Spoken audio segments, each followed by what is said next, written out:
Welcome back, ladies and gentlemen, to yet another vlog by Proudly Motherland on Misterjaay's Reactions channel.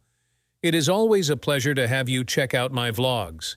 Today we are going to be looking at the continuous steps and efforts put in place by a courageous and young Pan-Africanist fighting day and night and doing everything in his power to give back to his people a land worth living in.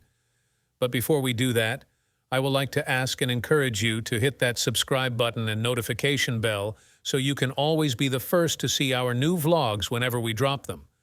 Thank you so much in advance, and may the spirits of Motherland be with you always. Let's dive right into our topic for today.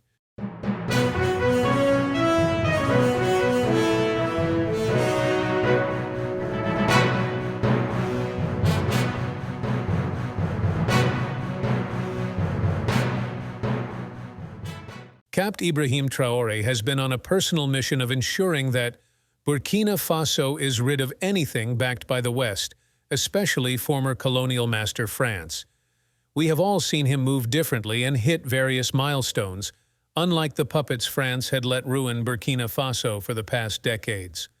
Doing this has not been easy, but the young Pan-Africanist with the vision of his mentor, whose assassination was orchestrated by the West, France, Thomas Sankara, in a never-ending crusade against Western-backed armed terrorist groups, the Burkina Faso army under Captain Ibrahim Traore are gaining enormous grounds and milestones lately. President Ibrahim Traore recently approved non-commissioned personnel to serve as contact officers to fight in the battlefront. These commissioned personnel are expected to use a combination of air and land. Recently, Capt. Ibrahim Traore's forces have effectively been neutralizing armed terrorist groups near the borders with Mali and Niger. They recently launched a coordinated operation in the northern regions close to the Mali border targeting armed terrorist groups in the region. As a result of the intensity of the coordinated operation, these armed terrorist groups had to seek refuge in the forests. This, however, didn't slow down Burkinabe forces. Capt. Ibrahim Traore quickly deployed his newly acquired attack helicopters.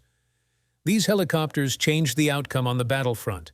They turned the battlefront into a fiery scenario. In another event, the Burkinabe forces employed the use of military drones to track down and engage another group of terrorists with precision strikes which eliminated a lot of terrorists. These drones and helicopters ensured a pinpoint accuracy rate of over 90%, hitting terrorists and successfully disrupting their dominance and plans in the region. These new equipment have had a significant impact in Capt. Ibrahim Traore's ongoing fight against extremism in the north of Burkina Faso. These newly acquired air support equipments have been tremendously impactful, as we can see of the case when terrorists attacked a unit of volunteer fighters for the homeland, also known as VDP. These volunteer fighters were located 30 kilometers from Busa. Immediately this happened, the Air Force was immediately deployed to the area, observing the terrorists retreating towards their base. Capt. Ibrahim Traore's forces pursued them and engaged in a shootout, and were successful in eliminating many of the terrorists and their hideout used by the extremist. In another incident, Capt. Ibrahim Traore's Air Force watched as a large group of terrorists were busy between the Giba forest and the village of Diga. The Air Force observed how the terrorists tries to avoid being detected by taking cover under tress, not knowing that Captain Ibrahim's forces were onto them. They responded with precise bombing strikes, stopping them from escaping. This stopped the terrorists in their tracks and foiled their mission of regrouping. These terrorists have always used the tactic of hiding under trees to avoid aerial detection from drones and helicopters.